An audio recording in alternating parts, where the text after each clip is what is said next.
এই ছাত্রছাত্রীরা সামনেই তোমাদের সেকেন্ড ইউনিট টেস্ট পরীক্ষা রয়েছে।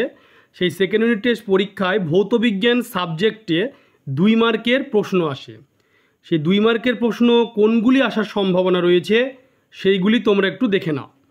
দেখতে পাচ্ছ দ্বিতীয় পর্যায়ক্রমিক মূল্যায়ন 2025 ভৌতবিজ্ঞান 2 মার্কের কমন প্রশ্ন। প্রথমে যে প্রশ্নটি রয়েছে এক দাগে, ফ্লেমিংয়ের বামহস্ত নিয়মটি বিবৃত করো। 2 দাগে রয়েছে 440 ওহম রোধের বাতিকে 220 ভি মেন্সে 10 আওয়ার মানে ঘন্টা জন্য যুক্ত করা হলো। ব্যয়িত তড়িৎশক্তির পরিমাণ বিওটি এককে নির্ণয় করো। এরপরে 3 দাগে রয়েছে ওহমের সূত্রটি বিবৃত করো। এই সূত্র থেকে রোধের সংজ্ঞা দাও। এরপরে 4 দাগে রয়েছে 220 ভি 100 ওয়াট রেটিংয়ের একটি বাল্বের রোধ নির্ণয় করো। নেসলার বিকারক কি 5 দাগে রয়েছে, এর সংকেত লেখো। 6 দাগে রয়েছে লোহায় মরচে পড়া প্রতিরোধের 2টি উপায় উল্লেখ করো।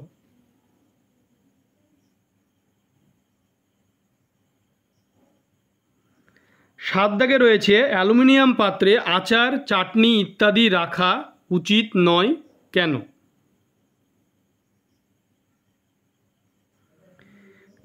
এরপরে 8 দাগে রয়েছে তড়িৎচালক বল ও বিভব প্রভেদের মধ্যে একটি সাদৃশ্য ও বৈসাদৃশ্য উল্লেখ করো।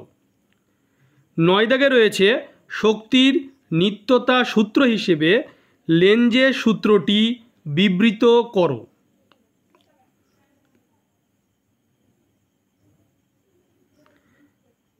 10 দাগে রয়েছে থার্মিট মিশ্রণ কি, থার্মিট পদ্ধতিতে বিজারক হিসেবে কি ব্যবহার করা হয়, থার্মিট পদ্ধতির নীতিটি সমীকরণ সহ লেখো। এরপরে 11 দাগে রয়েছে সব আকরিকই খনিজ কিন্তু সব খনিজই আকরিক নয়, ব্যাখ্যা করো। 12 দাগে পরিবাহীর রোধ পরিবাহীর দৈর্ঘ্য ও প্রস্থচ্ছেদের ওপর কিভাবে নির্ভর করে। 13 দাগে দস্তার একটি আকরিকের নাম ও সংকেত লেখো।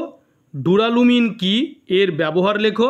ক্যালামাইন কোন ধাতুর আকরিক।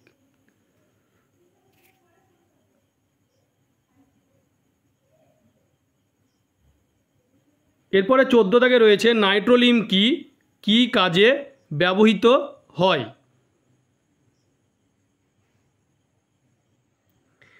এরপরে 15 দাগে রয়েছে কার্বন বিজারণ পদ্ধতিতে আয়রন নিষ্কাশন কিভাবে করা যায় তা সমীকরণ সহ লেখো।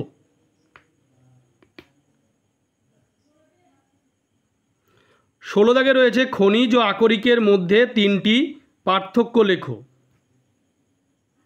17 দাগে রয়েছে ভার্সোল্যাম শক্তি সাশ্রয়কারী হিসেবে উপযুক্ত নয় কেন।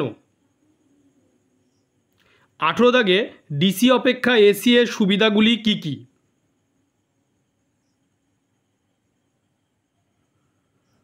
এরপরে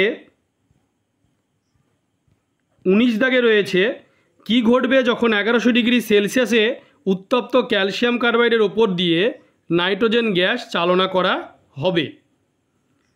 তোমরা ভিডিওটি বেশি করে শেয়ার করবে, চ্যানেলটিকে অবশ্যই সাবস্ক্রাইব করবে, সাবস্ক্রাইবের পাশে থাকা বেল আইকনটি তোমরা প্রেস করবে যাতে পরবর্তী ভিডিওর নোটিফিকেশান তোমাদের কাছে পৌঁছে যায়।